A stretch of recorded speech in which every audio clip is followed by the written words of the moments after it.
Shut up and sit down. It's where the big boys play. SICW. Welcome to Brody Podcast, episode 107. Today it's all about Wrestlemania and some fan fest. We have the Texan and Bobby D, the two stars of the show. What's going on, guys? Nonsense. You are the star of the show. We are the secondary people, you know. Now, I told you before in private, saying all that stuff isn't going to get me to get you a kiss. So saying it public, I ain't going to do it either. No. Hey, Triple H, Shawn Michaels got a kiss from Triple H over the weekend, so. That's only because Stephanie got kicked out of WrestleMania. Not Stephanie. So yeah, let's just start off with the Hall of Fame. Normally it's done right after SmackDown on Friday nights. They kick off the whole WrestleMania weekend, and it was still true to form. It was Friday night, but man, it didn't start until like midnight, so it didn't get over. I mean, even I had to shut everything down and go to bed at the beginning of Triple H's speech, and then I had to watch it, the next day because he spoke for like 45 minutes himself. So I went to bed at 2:00 in the morning, and so it probably went on until almost 3.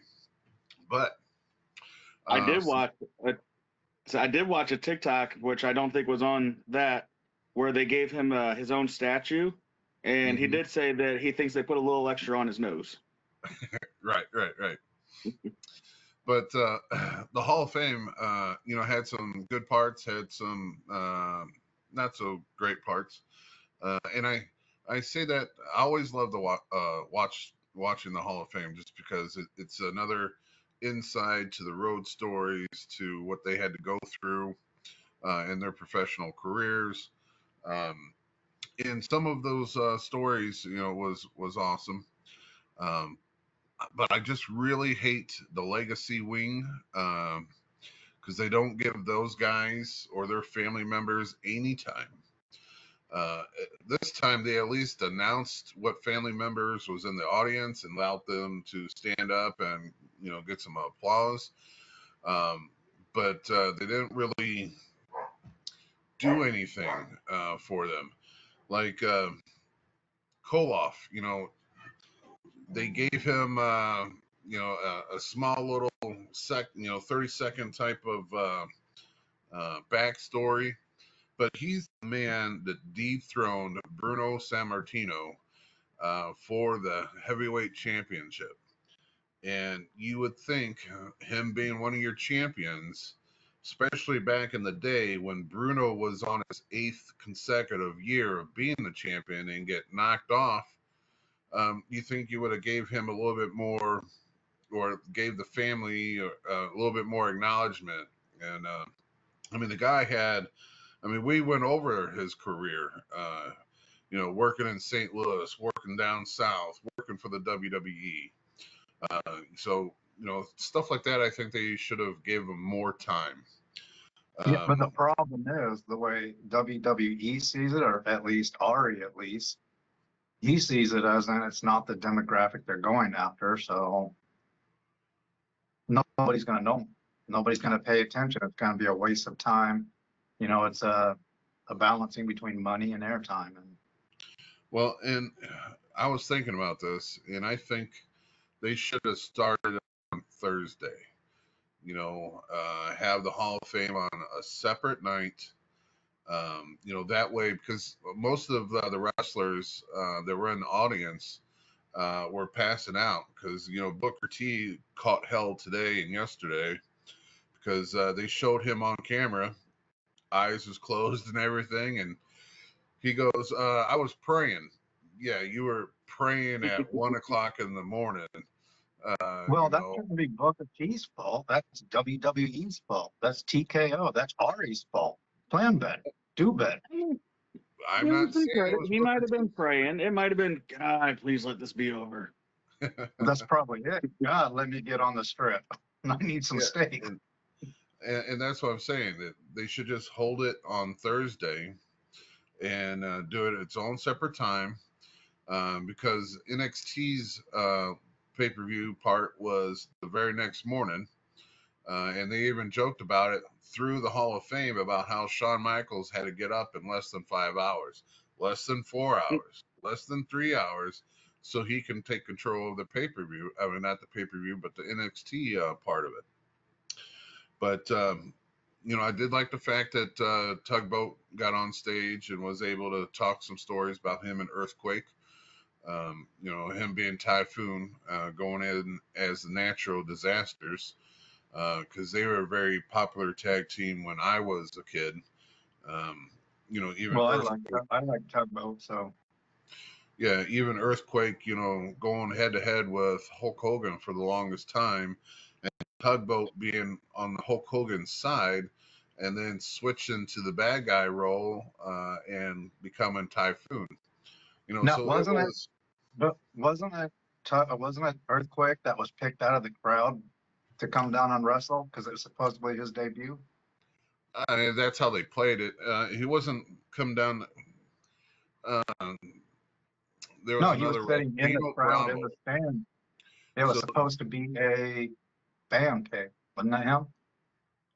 Dino Bravo was doing a thing in the ring and talking about how some about the Ultimate Warrior was part of this, and they were doing some sort of exercise. I might be wrong on what it was, but it was something like, I want to say it was like push-ups or something. And Ultimate Warrior Well, it was where Hulk, Bravo. Hulk was bench pressing people. Did you say Hulk? Hulkamania. Yeah, it had nothing to do with Hulk Hogan. But yeah, so Dino Bravo, his manager, might have been Bobby Heenan or Jimmy Hart at the time, picked Earthquake out of the audience to come up there, and he ended up, turning heel right away, and I think he ended up doing his little sit-down press on the Ultimate Warrior, and immediately joined forces with Dino Bravo. And that's when he became Earthquake. But he was wrestling much earlier than that, because he was a sumo wrestler in Japan, turned pro wrestler in Japan, and then came over as Earthquake for WWF. But yeah, so you had that going on. You had the match that I totally agree with to win into the Hall of Fame. This was the first year for a match to go into the Hall of Fame. And the match was Bret Hart versus Stone Cold.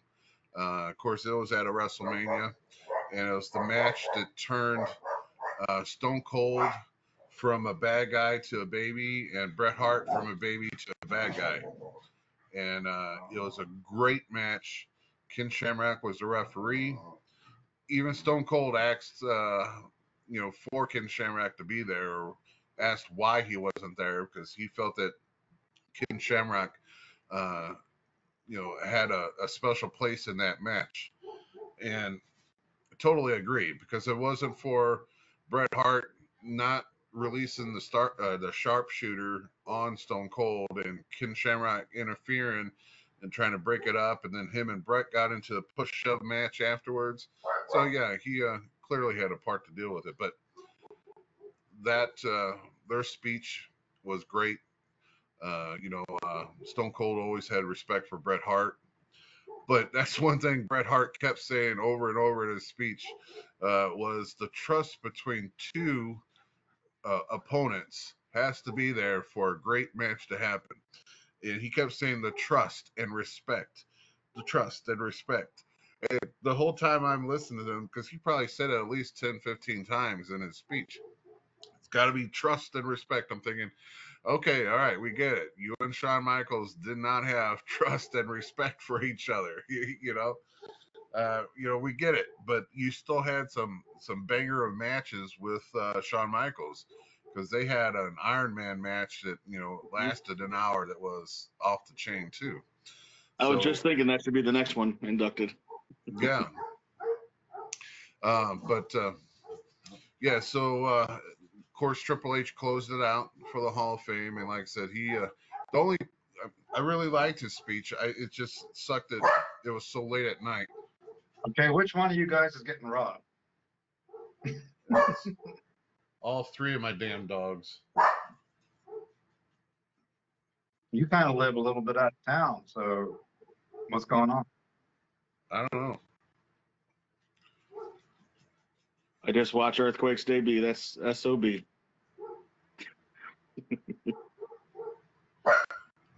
God damn it. Go. 2 splashes. Yeah, All was right, it? so Yeah, so Triple H, like I said, sorry about that interruption, but Triple H thanked everyone from the beginning of his career to the stage that he's at now in his career, where he's behind the scenes and in charge. You know, so he was thanking Killer Kowalski for his training, thanked him for knowing the fact that he couldn't pay for his training, but Killer Kowalski still said, "Come back tomorrow, pay me what you can when you can." And jumping from that to WCW, and then who was his name?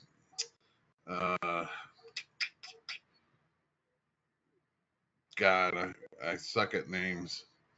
The Maestro. No, who was the Blue Bloods in WCW? William Regal. William Regal, yes, William Regal. Him and William Regal were supposed to be this tag team, and he said that William Regal told him that, hey, in WCW, you're just going to be another jabroni, basically, and that you need to get your ass to the WWF. Even though that they knew that they were going to get a push in WCW for a little bit as the Blue Bloods, he kept telling Triple H, you need to go. And so Triple H went. And he thanked him for that advice, but he thanked everyone, and it was kind of cool to hear all that. I just wish it wasn't at 2:00 in the morning when when he started saying it, you know. But great Hall of Fame. I just wish they would have done a little bit more for the legends that went into that part of it. You know, we talk about it all the time about how Bruiser Brody had that same thing where they didn't tell Barbara, his widow, until that night, and she wasn't able to come, and they didn't do anything special for him. They just announced that he went into the legacy wing, you know. So I just wish they would do a little bit more. But yeah, so let's get let's get into the WrestleMania. So night one, of course, there was 2 nights of WrestleMania. well, first let's get into the numbers because we all thought it would be massive as far as numbers go, and it was. It increased 114% viewership into the billions. They did a collaboration with Fanatics for the merch on site, an increase of 45%. E-commerce, online sales, 86% increase.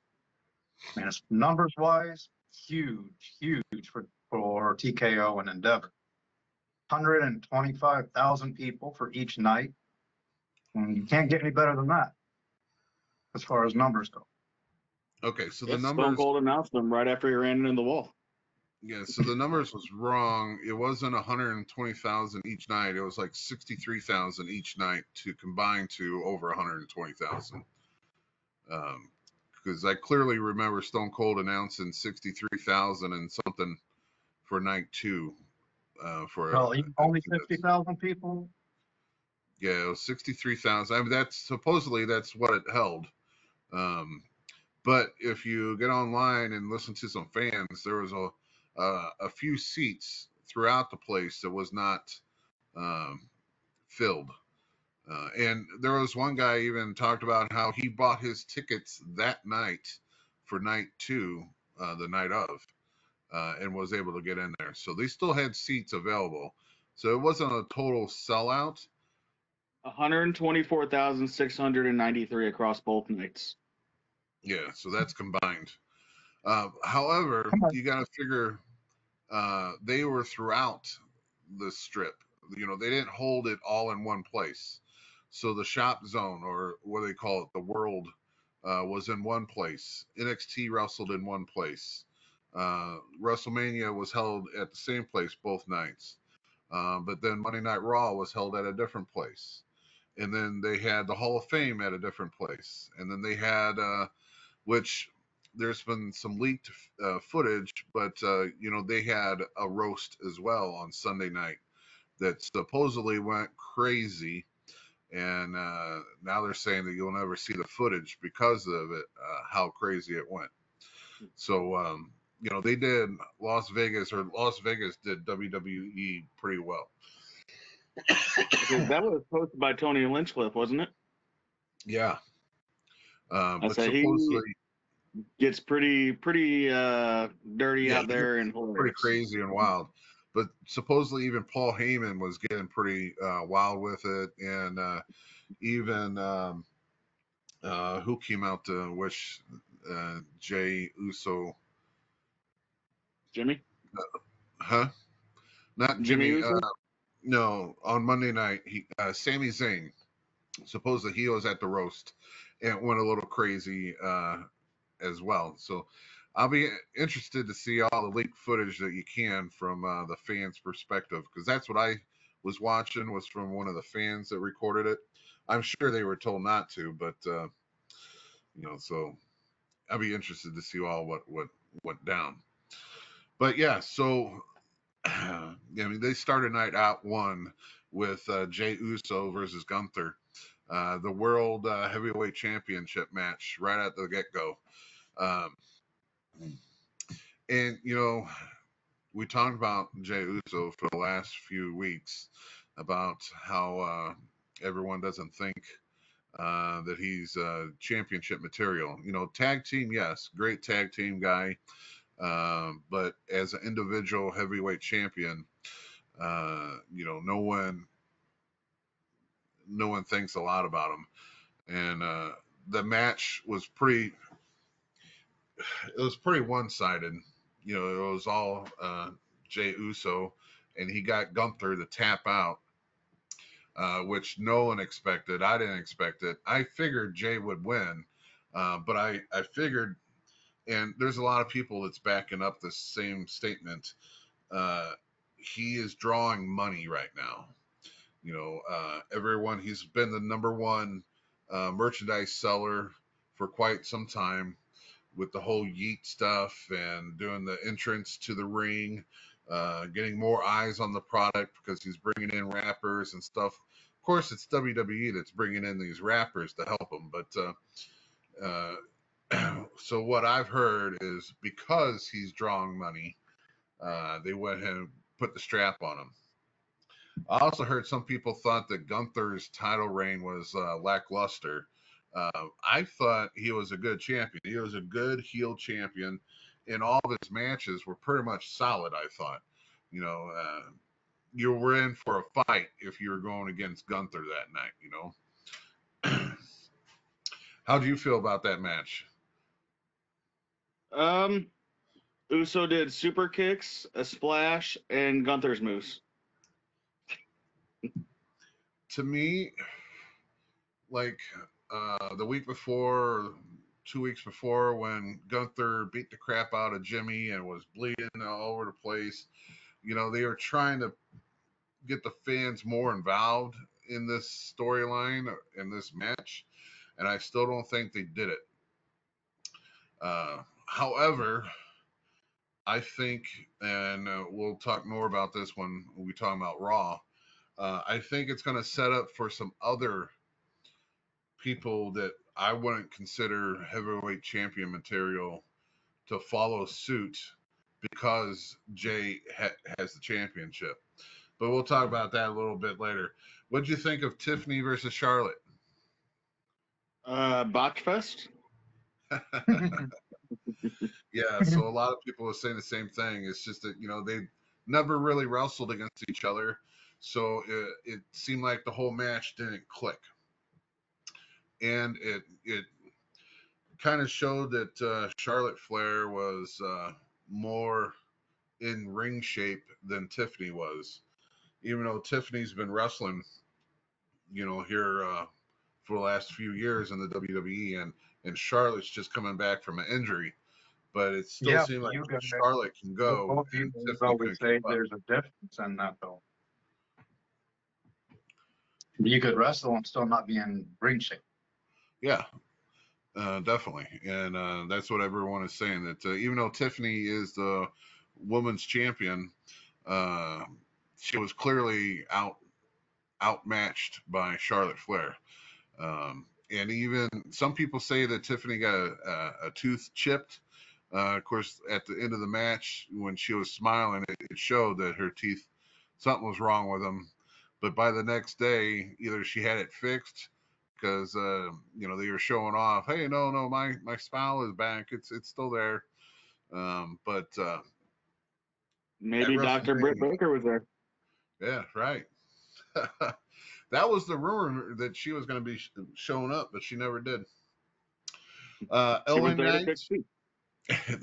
she was still there to make money. LA Knight versus Jacob Fatu. I think that was a really good match.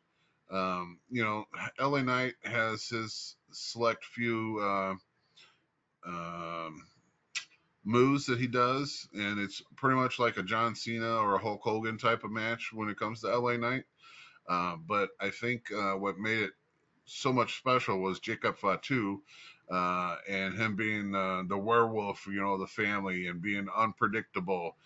I think Jacob Fatu really pushed LA Knight. So I think up until the main event of night one, I think this was the best match. I think what made it special is Haku jumping the rail to go congratulate him. Yes. So Jacob Fatu did win. He did take the United States Championship from LA Knight. And the first one to congratulate him was Haku. And there was a whole bunch of rumors that he jumped the barrier, and no one stopped him. And then there's people saying, well, who the hell would stop Haku from getting into the ring anyway? They Well, said, "Oh, that's Haku. Something's over there, right?" Yeah. Security gonna look the other way on that one. I mean, I Yeah, would too. who would stop? Yeah, who the hell would stop him? But, it was, like I said, at that point, I think, match. And it's just because the main event got really crazy. But War Raiders versus New Day, I didn't really care for it. I personally do not like the New Day, even though a lot of people are saying that that they're picking up on this heel New Day version. I'm gonna But say what I will give them credit for that I did not see out of very many other heels throughout the whole pay-per-view or Raw is they were actually booed the whole time. well, that's because no one likes So they're them. not liking them and being silent are different though. Like they are doing their jobs unlike a lot of the heels on the product. Yeah, that's true. A lot of heels are getting cheered or silent. Either one is bad. But yeah, so New Day did pick up the belts from the War Raiders, and that was another team that they were saying that since they've been the tag team champions, they really haven't done anything. But my thing is, you really got to put some stuff behind the tag team division for it to matter, and they don't really have any tag teams lined up. There's kind of like in the same spot that I always talk about Seth and CM Punk. It's always the same 3 or 4 tag teams that they go against. So if you don't put any other people in there in that division, it's going to seem stale. And it's going to be like that with anything. And that's why, like CM Punk versus Seth Rollins versus Roman Reigns was getting pretty stale. And I talked about that the last few weeks. But I think they finally added a new thing to spice it up and to carry it into later this year. But next match was Naomi versus Jade. This was a little messing up as well. I don't What do you think think? Jade did too bad though. I don't think Like she there did wasn't either. there was definitely less mess ups than the Tiffany match. Yes, definitely. I think Jade did handle herself pretty well. She showed off her strength by catching Naomi in a couple spots where Naomi was coming off the rope, and Jade was able to catch her and turn it into a move. So it did have some exciting moments to it. Again, I think that storyline was probably done with a few months ago. But with Jade being out, supposedly injured, and then not being injured, and then it was just out for personal reasons, and for her to come back and take a spot at WrestleMania, I don't think that should have happened. I think they could have saved her for a Raw or a SmackDown or something. I don't think it had to be a WrestleMania match, because I think that whole scenario pretty much ended when she went out. But speaking of someone who was injured, Friday night on SmackDown, Rey Mysterio got hurt, and he was supposed to have a match against El Grande Americano. Americano. Americano. Um, so he injured himself That on guy's a Friday. good wrestler. Yeah. It reminds me of someone else. At least of wrestling he does reminds me of someone else. So Ray Phoenix stepped in. He had just debuted for WWE I guess 2 weeks ago. So it was another match that you knew was just thrown together, because the styles, even though El Grande Americano is this pretending to be this Mexican wrestler. I mean, he looked like a pretty good luchador to me. But you can tell that Ray Phoenix and him didn't quite gel 100%, especially since it was a thrown together match, him replacing Rey Mysterio. It was a good outing. I say, to emphasize, when you say thrown together match, it was less than 24 hours thrown together. Like, he Right. got hurt Friday night and it changed for Saturday. Yes. Well, do you think it's a whiteboard issue where they're just not whiteboarding possible just in case scenarios? Or were the reasons why they had to just throw him in? Well, there was other people that I think should have had a better match with him, because he's been wrestling all of the LWO, so any one of those members could have faced off against him, and since they worked together so many times, they could have had I think a better match. But you got Ray Phoenix, who's like 2 weeks into their product, and there's always like this period where you got to adjust yourself, whether it be because the ring's different, whether it be being in front of 63,000 when you're normally used to AEW barely drawing a house.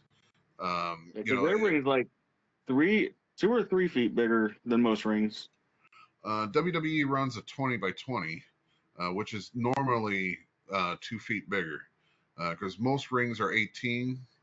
So yeah, I mean, and that's what that's the story that always they threw at Marcus Bagwell, was he wasn't used to a bigger ring. But so it was a good match. I don't think it should have been a WrestleMania match. Again, I think more of the LWO guys who have wrestled him many a times could have put a better match together. But it was still, it's still nice to see Ray Phoenix in his first WrestleMania. So he got the I will exposure. say, though, I did get geeked for El Grande Americano's reverse 450. You haven't seen that on the big stage since Too Cold Scorpio. Or Flash Funk there. Yeah, that was definitely, and that's how he was able to get the match won. But yeah, so that a lot of people were down about WrestleMania, about night one. However, a lot of people said night one was better than night two. But let's finish off night one. Night one was the triple threat: CM Punk versus Seth Rollins versus Roman Reigns. Supposedly with Paul Heyman in the corner of CM Punk. Now, he was, with Roman Reigns through most of this year, but CM Punk asked him for a favor, and the favor was granted, so he was in the corner of CM Punk. Now, I can't remember who who talked about it, but I know out of one of the programs that I watch, someone had said, watch it that Paul Heyman, sides with Seth Rollins. And sure enough, it got down to, it was a great match. Well, you and Dr. J talked about it on the last podcast, so.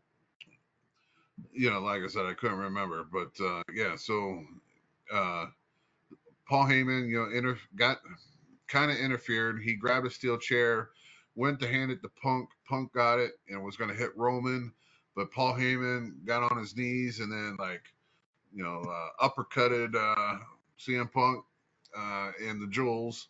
And so Roman Reigns, thought, all right, he is with me. And he slid Roman Reigns the chair. And I think he got one or two blast off on CM Punk. Maybe not. Can't remember. But then he did. And then Paul Heyman started telling him to go to Seth. Yes. And so once he turned his attention to Seth, he did the same thing to Roman. Little uppercut to the family jewels. And then it was known that he was now with Seth Rollins. So that was a nice way to mix it up. Everyone knew there was going to be something that was going to happen, because why would Paul Heyman be there if he's supposed to be, with Roman Reigns, but now he's CM Punk. So they threw a little swerve, a little curveball in there and lined him up with Seth Rollins. And we'll talk more about that on when we talk about Monday. But so that ended night one of WrestleMania. So my personal feelings was the main event and then Jacob Fatu's match were the top two matches of night one of WrestleMania. And a lot of people share the same views that I have. Let's get into the disappointment that is in night two. The fans' disappointment in night two. It went pretty much the way all three of us thought it would go. Yeah, so night two, let's see here. Io Sky versus Bianca Belair versus Rhea Ripley. That another championship match starts it out. So they started night two off, and it was actually probably their better match than I've seen all three of them have, and they really let Io Sky kind of dominate. Everyone was talking about her being the women's champion was just another thing going into this match, that the real match was going to be Belair versus Rhea. And they allowed Io Sky to insert herself pretty well in this match. But it was a good one. Io, of course, retained her championship. And I think the feud will probably still be going between, Rhea and her. And I don't think, Bianca Belair got out of this feud. I think she's still going to be more involved. So it wasn't like a match that ended the feud, I don't think. Then it was Drew versus Priest. What'd you think about that one? I actually did not get to see that one. I was running a little bit late to the watch party, and I missed that one. I went back and watched the women's one that you said, but I did not see that one. So one of the coolest things, and I was kind of shocked that WWE would do it, was they had Kerry King from Slayer play the music for Damian Priest to come out. And, Slayer, and I've seen Slayer in concert, great band, but they get a lot of heat about being like devil's music type of stuff. So I was kind of shocked that they would allow him to play the music for Damian Priest to come out.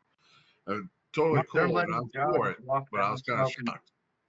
They're letting guys walk down smoking pot, introducing the wrestler. There's no depravity that Endeavor will go. Well, TKO will go to make money. Well, you know what? So the funny thing is on Monday Night Raw,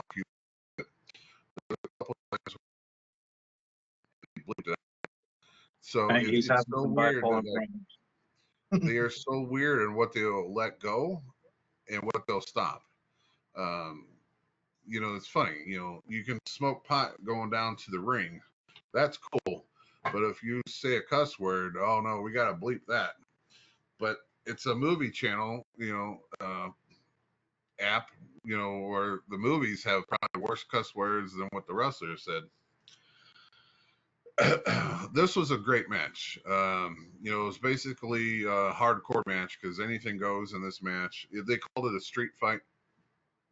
And so a lot of weapons were used, the steel chairs, the tables, and they got involved in everything.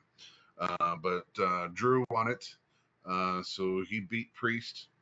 And hands down, it was a good match. The next one was Dominic versus Finn versus Penta versus Braun Breaker. This was a crazy match. 4 people going in it at the same time. You knew other people from Finn Balor and Mysterio's group was going to get involved. Carlito was down there.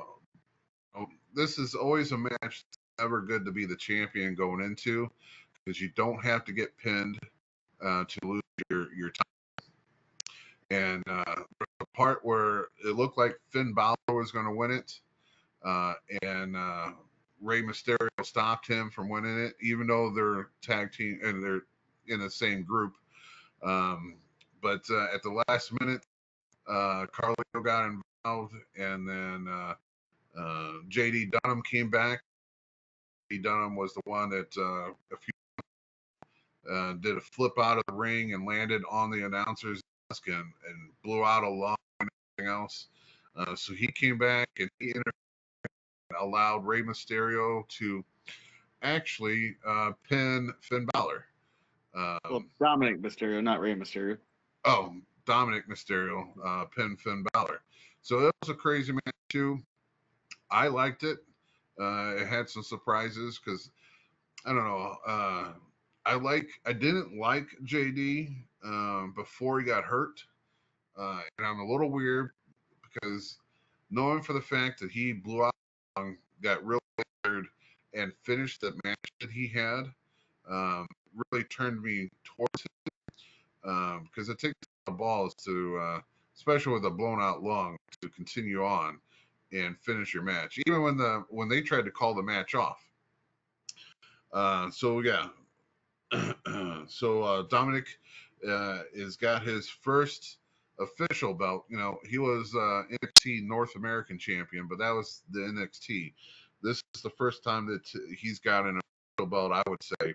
So he's the new Intercontinental champion. Big surprise coming up next. Randy Orton was supposed to have a match with Kevin Owens. Kevin Owens announced a few weeks ago that he was going to have to step out of the wrestling world for a while because he was going to have neck surgery. And everyone didn't know if this was true or not, but it seems like it is true because Randy Orton, of course, had this open door for a challenger. And I was totally shocked by the person who accepted it. Figured it would be someone in the WWE locker room, but it wasn't. It was Joe Henry from TNA. He's, of course, the TNA World Champion. And, of course, TNA and WWE have a 3-year contract where they're going to kind of promote each other and, swap talent and everything else. So they allowed Joe Henry to be the open door challenger for to go against Randy Orton. And it kind of went how you thought it would. Randy Orton was the one that, took most of the match. He did allow Henry to have his few spots and hopes. But I tell you, watching those two in the ring, Randy Orton is like dwarfed over Joe Henry. Joe Henry looks so small compared to Randy Orton. I know if you guys thought the same, but I was just glad Joe Henry was in it because I think he was probably, before TNA signed a deal with WWE, I thought for sure Joe Henry was going to be the breakout star and jump ship and go to WWE. And that's why, like 6 months ago, I went to a fan expo and actually just went there for to meet Joe Henry, and I was able to meet him before I thought he was going to jump ship. But so Randy Orton did beat Joe Henry. I was hoping for Nick Aldis. And that was the theory, because they build it up kind of like that Randy Orton, arcade owed Nick Aldis. I guess it was twice. So and it would have been cool, but I guess you can't have an authority figure supposed to be running as the general manager work on one of the wrestlers. Even though I guess it worked for Stone Cold and Vince McMahon. I didn't think Randy looked that tall in person when he was here in St. Louis. I didn't think he was 6'5". Then that just makes Joe Henry really short, because there is a big difference if you've seen him. Let's see here. Another thing that so this next match was surprise wrestler Becky Lynch came out of not working and doing the mom life. She came in to help Lyra versus Liv and Raquel. Of course, Liv and Raquel are the women's championship, the tag team champions. Now, this was another surprise because lately it was Bayley versus going against Lyra and tagging with her and then fighting against her and everything. And then all of a sudden she got pulled from this storyline, which everyone was like, why? They've been having this feud, and then they've been tagging with each other, got over the feud and they were tagging. So why are you pulling her out? Honestly, I've heard many opinions, and we'll talk about one of them later on. But Becky Lynch joined Lyra to face Liv and Raquel, and they beat them for the women's tag team championships. So the last one, John Cena versus real Cody quick Rhodes. before you move Yes. on, Jim, you keep cutting in and out like crazy. You keep freezing and cutting in and out. Your audio is just not there, and you're frozen now. Yeah, see, I'm not seeing any of that. I'm showing that I'm good. My voice box thing is, huh? I'm showing you freezing like that sentence didn't even finish on my end that you just said. Wow. I don't know. I'm showing perfect on my end. All right, let's get into the last one before we move on to the next segment. Yeah. So yes. So John Cena versus Cody Rhodes. It was a very slow moving match, I would say. John Cena would do something and then stall, kind of work the crowd, I guess you would say. But it's pretty much Cody getting his ass whipped through the whole thing. He would get a move in there, here and there, but you figure with Cody being the champion that he would have carried the match. But it was definitely a John Cena match, and it came to a point. I said it was exactly what Cena said it was going to be going into it. There was no fancy entrance, no showmanship, no glitz and glamour. Just punch you in the mouth and win. And I guess back when this first started, the night that John Cena turned, The Rock told him that there was going to be a time where Cody was going to have to make a decision. Did he want to be a winner, or did he want to be a true baby and be with the fans? And that moment came in that match where Cody had a chance to do something that's not quite babyish, and I guess you would say that cost him the match, because John was going to hit him with the belt, and then Cody from John, and there was an opportunity for him to hit John with it and didn't do it. And then, of course, down to the ring. You're frozen again. You said, of course, and then you froze.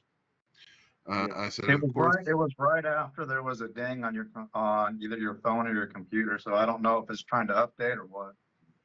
I mean, I'm on my computer, but my phone's next to me, so the phone did ding. But yeah, so it's his name, Travis Scott.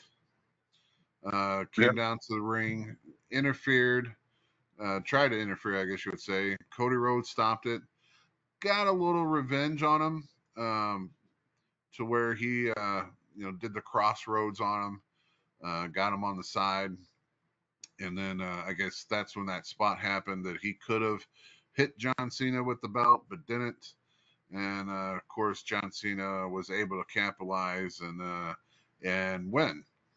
And this is the point where I ask, where was The Rock?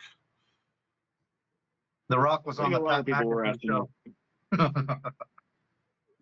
think a What'd you lot say, of people Bobby? were asking that. A lot of people were asking that. Yeah. So, the whole thing started with The Rock. So why didn't it end with The Rock? I do know he was on the Pat McAfee show today or yesterday. I guess it was today.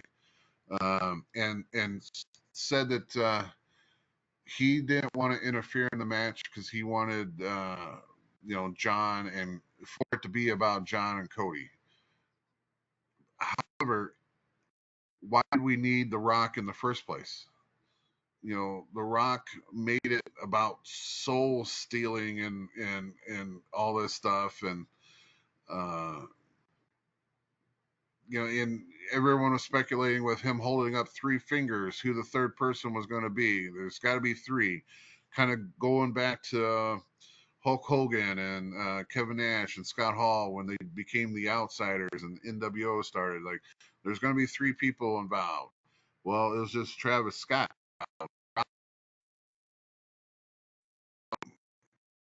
Well, the thing that I found interesting with Rock being on the Pat McAfee show is he said they originally wanted Cody to turn heel. But he wouldn't do it.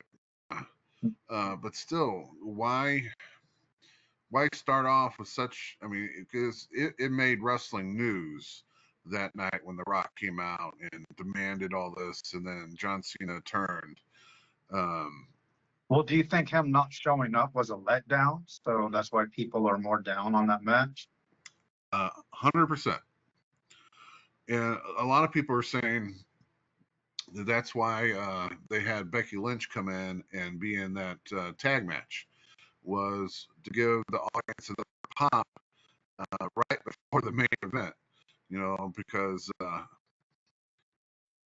Becky Lynch, was not in any program, wasn't even thought, because last time they seen her, she said, "I'm stepping away to be a mom," and so a lot of people are saying, well, why they threw her in that match and took Bayley out was for the audience to get another pop of a legend coming back and working again. But I think You what? I think The Rock should have came back and interfered in some sort of way to finish this match off, to get Cody out I of the doubt the picture. feud's over yet. Well, I don't know, because Raw started off with John. Again, no glitz, no glamour, coming out to the ring, pitch black on the video screen. No music or anything like that. He gets on the mic, starts talking about how the fans and him have a because they booed him off, and they said, shoulders one of the and couldn't wrestle no more. All we're hearing is wrestle no more and nothing else. You are cutting out. You're frozen. We can't hear you. Well, then, Yep. Bobby, I think you need to pick up and start talking about the show then. Yeah, I mean, it was a decent enough promo, but he just kind of did his countdown. He had, 26 days left, or 26 appearances left? Not matches, but appearances. Mm-hmm. I mean, Yep. to me, that was about the gist of that promo. Well, the best part of that promo was when Randy Orton snuck up behind him, waited for him to turn around and gave him the RKO. And, that is pretty much going to set up for Backlash. Backlash Yeah, but coming to St. Orton Louis. just likes to cause terror, too. Well, it's going to be the first program for, let's see now, on that one. Yeah, I could see it being the main event at Backlash in Randy Orton's hometown, but Cody Rhodes is still going to get his rematch clause. I'm sure down the line that it's going to happen. Regardless, it's got to happen. But I do like how it was set up with Randy Orton sneaking in there and hammering out an RKO on him to get him, to be there to hear. I don't know, but Bobby, when it's a special event like WrestleMania, does a rematch clause kick in when it goes back to Raw, just the normal dates? Yeah, When you because lose on a special it's event? part of your championship contract, is what they say. Oh, the champion always gets a rematch when they lose their title. Even if it's just on a one-off year, like a Yep. WrestleMania? Well, Yep, because it's still a match. so this match proves this point here. So Liv Morgan and Rodriguez had a return match for their titles. I hope I'm saying. I thought it was kind of a very slow, boring match myself. But skipping past most of that, the champs, or the former champs, became the champs again, becoming the 4-time women's tag team champions, Liv Morgan and Rodriguez. And then you had Becky Lynch turn on her partner afterwards. Which What hopefully, the heck? What'd you do? Jim, when to go hopefully, kick the second one on? Your hopefully voice. we get the power couple managed by Heyman now. Yeah, so I didn't hear what you said, but hopefully you were talking about how Lynch turned on her and switched to being a heel automatically. So she got the pop for WrestleMania and then turned heel the very next day. But again, to my point earlier of heels that are getting cheered, they were cheering for her on that third man slam, whatever you call it. Like, these heels are not getting over as heels. Yes. And that was pointed out on a few podcasts that I watched today that a lot of people are blaming the fans. The fans are cheering John Cena, even though John Cena is supposed to be a heel. They're now cheering Becky Lynch, even though she's supposed to be a heel. So they're talking about how the fans are pissing everyone off. But how can you As far blame as the Cena fans goes, for a storyline that's not making them more of a heel? I mean, considering the fact that you have to do more and more extremes to be a heel, how far can you So take it? For people not to like it. with Cena, he's always had a torn crowd. Whether he's been a good guy or bad guy, half of them loved him, half of them hate him. So that's just carried on business as usual. The other ones, I put on the wrestler because they're usually panhandling to the crowd when they shouldn't be. Yes. And that happened. I'll talk about that one too. Yeah, I just think podcasters blame and wrestling reporters and all that blaming the crowd is a chicken shit and lazy way to do an analysis. Mm, It's an you know, easy way because what are the fans going to do? The fans going to keep them from interviewing somebody? No. The wrestlers may not want to go on your podcast because you said, hey, you're not doing your job. So they're blaming somebody that's sick. And I think that's chicken shit, but that's just me. Yeah, I would have to disagree. And I say that just because, again, like the Bobby's example, they kept out one more time to Becky Lynch. So when she turned, she did her man slam, I think is what it's called, once after she beat her up, and then she went to leave, and then the fans yelled out one more time, so she went back in there and did it again, and then she Again, was going to leave and then she shouldn't have at that point. She should have flipped the crowd off and went and away. left. Yes. Yeah, that's not the fans' fault. That's the wrestler's fault for going back. Okay, so I can see it both ways. The fans wanted it, so she did it, but that secured her into like a baby position. So yeah, she should have just done her once and then left. Um, but yeah, so next out was New Day. They came out to speak about how they won the belts, and then Otis, his partner, I'm going to butcher his name, Tazarna, Tazawa, Tazawa. or yeah, something like that. So they came out talking about how they just beat them a few weeks ago in less than a minute, and so they should be able to get a championship match against them. And originally, New Day was not for it, but then they called them 1 minute men, and so that pissed them off, and so they went ahead and wanted to start a match. But then Rusev, I butchered that name, Rusev, Rusev. yeah, Rusev. Rusev. Uh, he was, he was a former WWE guy turned AEW guy, and was just announced that his contract expired. So there was rumors that he signed a deal with the WWE, which is true. He signed only a 2-year deal, which is kind of weird. Most of the deals are 3 years, but he signed a 2-year deal. But he comes running out, and of course New Day bail, and then he takes out Otis and his tag team partner. What's his name? Yeah, Tozura. I'm gonna butcher it all the time. Good enough.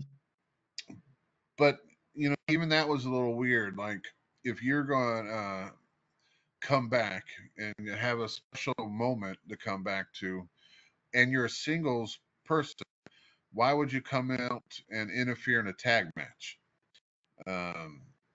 That was a little speculous. Man, I can't talk. I think we're setting up Rusev versus Otis because he knocked Otis out of the way, and then he beat up Tozawa a little bit, and then you had that little showdown between them for a brief minute. Like, I don't think it's going to be a backlash match, but maybe next Raw. But later, so he didn't get to talk. Rusev doesn't talk much anyway. Lana always did that for him. Fans surely talked. They kept chanting Rusev Day already. Yeah, but again, I still want to go back because it's the job of the wrestler in WWE to train the fans to expect something. And with Cena, I get it, but he was a heel and then he started doing movies. He did the Marine and all that crap. I mean, Cody should have brought in a freaking dress and threw it at him and said, "Put that on, you bitch," because he wore a dress in a movie. And you have to train the fans on what to expect and then deny what they want. To be a heel, you got to get them to hate you. And I don't think they've been doing a good enough job of doing that. And I think that's the problem. Like, they've been letting the fans kind of promote what they want, and they've been giving it to them. So now that they don't want them to do something, the fans aren't going to do it because they're used to doing what they want. But so, like I said, so after that, after we got the Russo Day, Jimmy Russo came out at his entrance, talked Sami supposedly to congratulate him, but there was there's different things that he did that would make you think that he was gonna beat him up. You know, time went behind Jay's back when he was in the corner doing his whole yeet thing, where he could easily just off and start beating him up. Jay turned around and Zayn was like, oh, switch gears. It looked like it was happening, but then Jimmy came out and all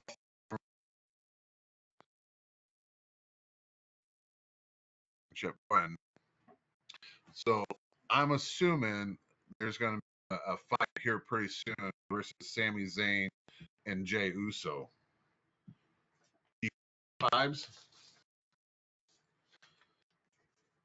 So let's see here. The last actual match was Penta versus Dominic Mysterio. You know, and it just, yeah, it was a good back and forth match. I really think Penta has done well for his beginning in WWE. Like, what's his name? Finn Balor. You know, so Finn Balor is he's a heel. He's acting like he wants to leave the group, and the group is a whole bunch of heels. So it's like he might be turning baby or leaving the group and then changing his ways. But at the same time, when he wrestles, he still acts like a heel. So it's kind of like giving misinformation to the fans, so they don't know to cheer him or to boo him or what. But Well, when you look at, and especially after he got the title, Dominic Mysterio is definitely turning face. Like he was out there panhandling out in the crowd, up on the turnbuckle, calling for his chance and all that. His post-Mania interview, he was doing the same thing, playing to the crowd out there. And they're doing a good job, I think, of Balor portraying that jealousy look. Even after the Penta match, when they're walking up and they're all kind of looking back at Penta, Balor's still just looking at his title. Yeah.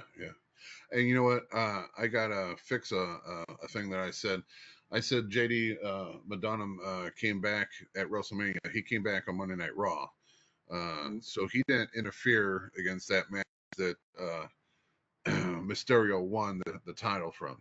He actually interfered at Raw to help Mysterio keep the title. So a little correction right there, brain fart, I would say. But what made Monday Night Raw was the Paul came out with Seth Rollins. Oh, you're skipping one thing here. Oh, what did I miss? Gunther came out and tried to choke Michael Cole because he's been talking smack on commentary. And then the punter. Pat McAfee. He went and tried to stop him and got choked out pretty good. Yeah, so I think we're setting up for a Gunther McAfee. That was kind of weird too, because there's a lot of people that look like they jumped the barricade to help Pat, and like the security people were stopping it. They never really announced who those people were. I assume they're old football players with Pat. I gotta say, so I thought the same thing. Is like, it's weird that they're just kind of holding him there. But then if you watch when McAfee starts going back to up the ramp and stuff, they're letting him follow behind at that point. So they're either people from his podcast or old football players or something. Yeah. But don't you think that's going to start a dangerous precedent for the average fan who might be around to say it's okay to jump the rail? And that's how it started out. I thought they were fans because it looked like some of the security actually got some pretty good hits on one of them. But then because they dragged them down to the ground and everything. But then all of a sudden they would ease up on them and let them come closer to Pat. And that's when I started to put two and two together. Well, maybe these are people from the podcast or ex-football players. But they never really said anything about it. But yeah, they did allow them to come back with Pat to the locker room as the video cameraman was following them. I Now, just think that's a dangerous thing to do because no matter how intelligent a fan base is or is not, people are going to think that it's okay if they keep seeing that happen. Whether it's WrestleMania, Raw, Backlash, is not going to matter. and true. And of course, as soon as a fan steps over the barricade, it's pretty much a game on. And there's been so many examples of that. I mean, there's a little package that WWE actually does to stress the fact not to do this. But I'm going to add a little note in there. One of the security guards that was in that particular part was Austin Melitalo. So it was kind of cool that one of our own was doing some work for WWE on the biggest Monday Night Raw possible. So shout out to Austin for being in that role, which was pretty cool. And as soon as I seen him, I was like, man, is that Austin? That looks just like Austin. And so I posted on Facebook, is that Austin on Raw? And yeah, everyone was chiming in saying, yeah, that is. And, so that's kind of cool. Got to give a shout out to Austin for being in Vegas. And, there was so many companies out in Vegas. I heard there was like 30 shows going on that week. There was like 10 of them that same weekend. Whether it be TNA was there, AEW did somewhat of a show out there, and then all the local, the smaller companies came out to Vegas to have shows. Well, if AEW was there, we know they didn't pack at the house. Right. But okay, so yeah, after on third, then Seth Rollins came out to the ring. Talked about how they had this plan from the get-go. CM Punk comes out to interfere. Seth and him go back and forth for a little while. Seth's the better of Punk, and we thought, it was all over with, and Seth was going to say a little bit more, but then out comes Roman Reigns. They go back and forth, and Roman seems to get the better of Seth Rollins, and then the unthinkable happens. Their popular wrestler in Braun Breaker comes out and spears Roman Reigns to join Seth Rollins and Paul Heyman as the new Paul Heyman guy. So they took probably one of the biggest over guys here lately in Braun Breaker and turned him heel. He had this badass type of gimmick. So he could have either gone heel or baby, but everyone was cheering for him. All the fans were backing him, and then they just switched him. So that's going to be very interesting, and that's what's probably going to carry over into this next few months, which I think is great because, like I said, I was tired of seeing Seth Rollins versus Roman Reigns versus CM Punk, and Drew McIntyre would pop in there and pop out. But they're going to get fresh blood in here. So hopefully that'll break it up a little bit. At least we'll get Braun Breaker moving up to the main event, level and going against, Roman Reigns or going against CM Punk. I think having that little surprise really made Monday Night Raw. And a lot of people were saying that Monday Night Raw was actually better than WrestleMania, both nights. Which I can see that because a lot of shit happened on Monday Night Raw. A lot of surprises, whether it be Becky Lynch turning heel, whether it be a lot of NXT women came up. Because I forgot to talk about that during Io's match. She went against the champion of NXT. And that was probably a great classic match. I mean, it was going really well. But then two other NXT women's wrestlers came in and got involved and beat up both of the girls. And then Rhea Ripley came out. I say the shocking part to that was that match went at least 10 minutes before it got interfered on. Yeah. Usually when it there's a was, run and interference, it's a 2-3 minutes in. yeah. I mean, they definitely were putting on a great match before it got interrupted. And one of the girls that interrupted the match was supposed to have a title match against the NXT Women's Champion today or tonight. So I can see Yeah, why it that got was interrupted.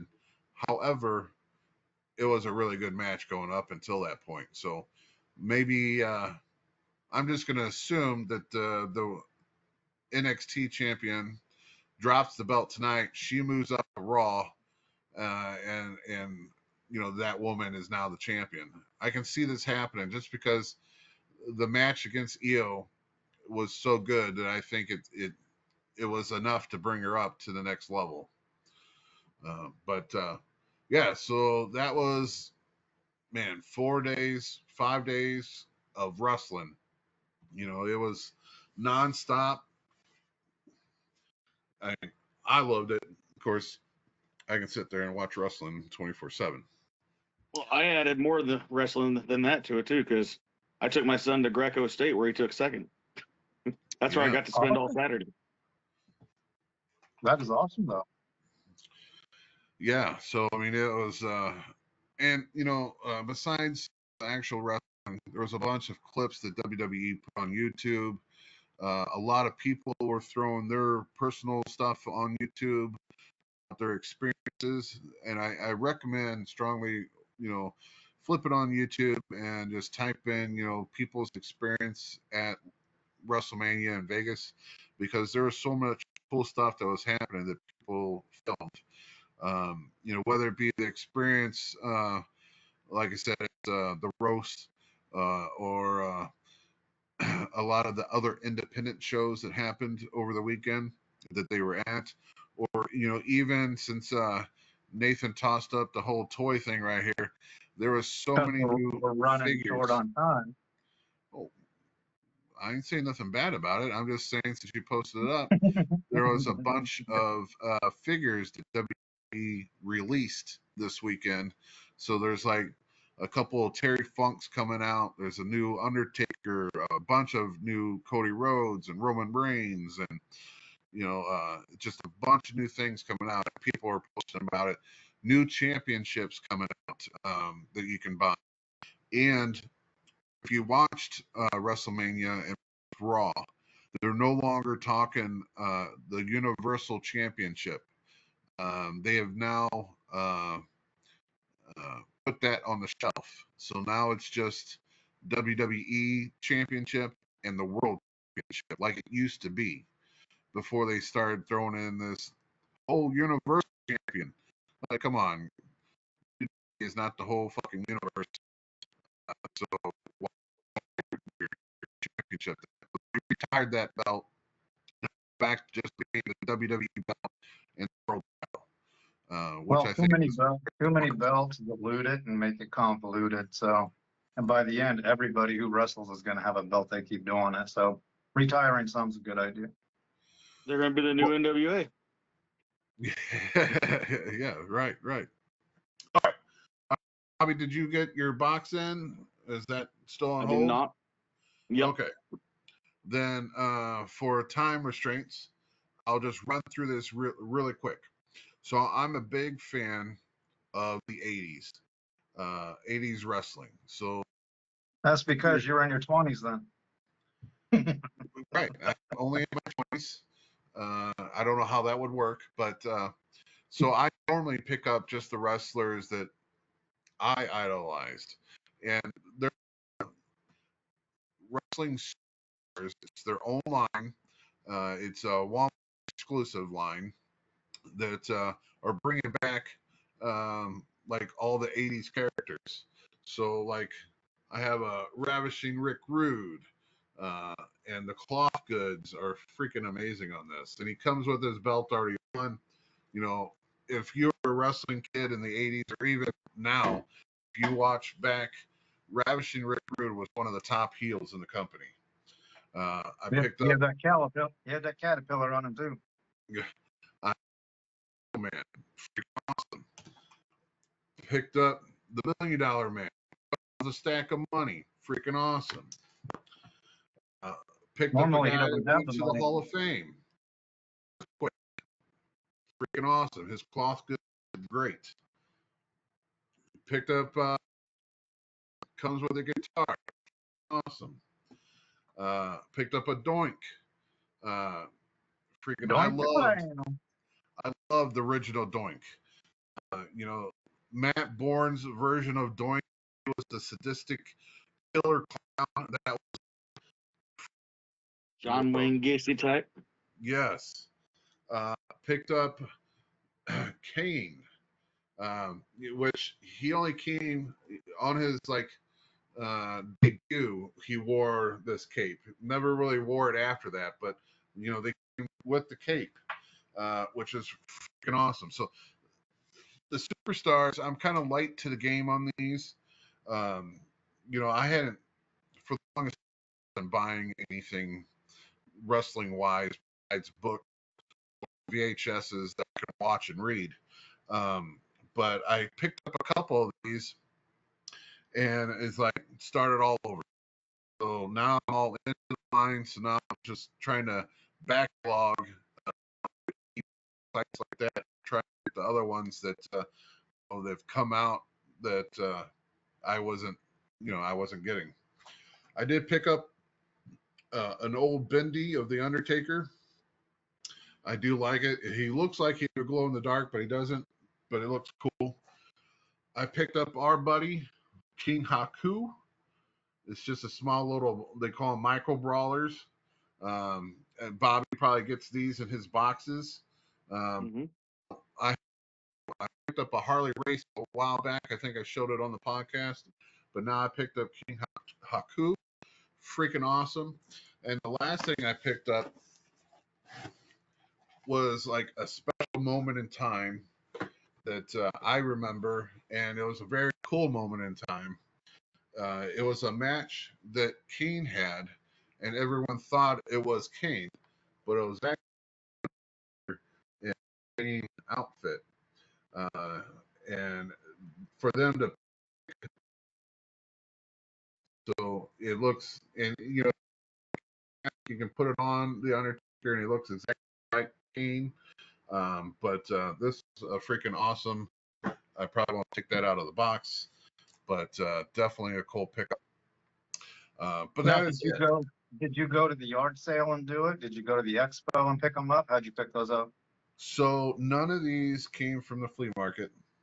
I did the flea market, and there wasn't really shit because the flea market normally is a Saturday and Sunday. Of course, Sunday was Easter, so they were only doing it one day. So, like, not everyone bought all the stuff that they normally bring. You know, so they didn't have a whole lot. Matter of fact, I think we just picked up a sign for the house, for the kitchen, one of those fancy little kitchen signs that says "Eat Here" or something like that. I don't know, but yeah, I was kind of I missed the big, you know, because normally I've been finding LJNs at the flea market. Didn't see a single one. Didn't see a single Hasbro. So luckily, most of this stuff came in today. Matter of fact, I was kind of shocked. I wasn't expecting them, but I was like, hell yeah, good timing. So now I got something to talk about on the podcast. But man, these things look so freaking cool. They remind me of the old AWA wrestlers, which we never got really any WWF style of this back in the day. So I'm kind of glad that they picked up and started doing these. And you know, their hands pop off. They got different hands you can put on, and some of them come with capes, and you take those off too, and everything like that. So it's a really cool line. I'm just probably a couple years behind in it, so now I have to use places like eBay to catch up and pick up some more. Of course, now they're a little bit more. People are expecting a little bit more money for them because at Walmart you can pick them up for $20, but now on eBay you have to spend $30 to get one. So that kind of sucks. But hey, I'm getting them in as slowly as I am. But that's a big purchase. But I'm still a cheap man, so it's got to be a great deal for me to pick up a lot like that. So I did get a good deal and was able to get 7 all at once. So I was pretty happy with that. Now this Saturday, there's a going out in Indianapolis that I'm going to be going to. And the main draw of this expo, it's going to have about 30 wrestlers, of course, just like our SICW FanFest 3. But the big draw of this one on this weekend is Bret Hart. Bret Hart hardly ever signs, hardly ever goes to any expos, kind of like Kevin Von Erich for us at FanFest 3. Well, this one, no Kevin Von Erich, but Bret Hart is the main guy. So I'm looking forward to meeting Bret Hart this weekend, possibly getting something signed by him. But it's going to make for a good weekend. And then that's just going to lead us to FanFest 3. So if you paid attention to SICW, the YouTube channel, you've seen that Herb Simmons had a nice conversation with Abdul the Butcher. And Abdul talked about how he's got a new book. Well, not a new book, a book coming out about his life. And his books are going to be there so he can sell and autograph them and everything like that. So I'll be picking one of those up at FanFest 3. But bunch of legends, going from the Boogeyman to Devon Dudley, back to old school like Missy Hyatt and Greg Gana. Well, actually, Greg Gana wasn't announced. I don't think it was announced. Gerald Briscoe, that's who I was trying to think of. And one thing we didn't talk about that was announced over the weekend, WWE bought AAA, which is a Mexican organization, a well-known Mexican organization. It was always AAA and then another company called CML. And coincidental, AEW announced a couple weeks ago that they are going to be working with CML. So what did WWE do? To outdo them, they bought the other fucking Mexican company. So people that were WWE wrestlers like Matt Riddle, who's going to be at FanFest 3, is now an employee of WWE again because he's a contracted wrestler from AAA. Also, AAA's heavyweight champion is he was the Mexican wrestler in WWE. He was the one that was going out with Paige. I can't think of his name. I'm just trying to think of the poster. It looked like Sin Cara was on it. Give me 1 second. Let me see if Google will help me out here. Mystico looked like he was on one of the posters. We do have Baby Doll coming in for the Fan Fest. A manager of WWE, and I know we already announced Boogeyman coming out, but I just like the poster with him and those worms that he's holding up there. I just think that's a cool poster.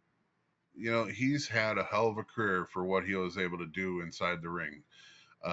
And I say that because his stint in WWE was so short, maybe a couple years. He originally did a Tough Enough, and they were going to pick him, but he lied on his application. He's much older than what he looks. He's like a Gary Jackson. He's a vampire. And they were going to pick him to be a winner, and they let him go because he lied. Alberto Del Rio. Because WWE would never do that. They are the poster child for angels. Yeah. So, the AAA heavyweight champion right now is Alberto Del Rio, which had a very long, rocky relationship with WWE. He's been brought in and fired and brought in and fired. And then the rumor mill was he was going to be one that they would never let back in the company. Well, now they just bought his contract since they bought the company. So it'd be interesting to see if he's going to get fired pretty quickly or if they're going to give him a fourth shot to see how he does. But I don't know. He yeah, doesn't toe the line and drink the Kool-Aid, so they'll probably let him go. I so. But yeah, let's throw it to the Sam Mushnick Award. Gets gets awarded every year. Gary Jackson was a winner of it. Now, I can't even read it. You did, Ron Powers, man, you I say you tell did you, my commercials brain. in a bed with this guy. I know he's knocked my head off a few times. But yeah, Ron Powers is going to be the person who's going to be honored with the Sam Mushnick Award. So that's very cool. And like I said, he's going to be just one of the many legends that's going to be in the house for FanFest. It's coming up.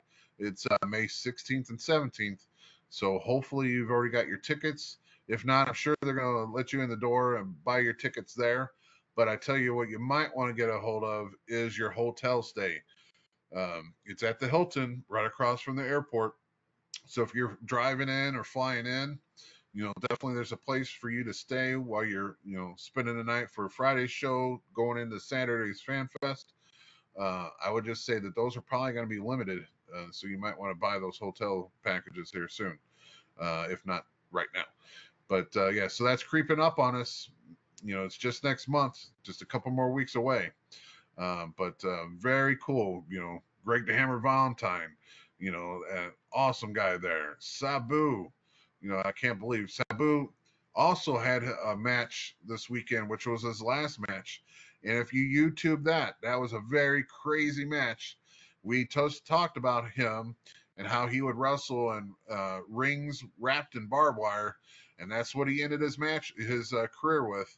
It was no rope, all barbed wire, and they even had like tables on the outside of the ring that was all barbed wire, but no tabletop. So it was like a table with just barbed wire going across.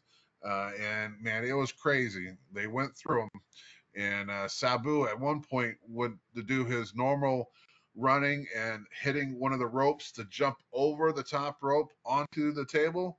Of course, barbed wire is a little bit different than a rope. So when he hit that barbed wire, he slipped and just head over feet, got caught up all up into that barbed wire, and then also landed on the table too. So he was pretty fucked up.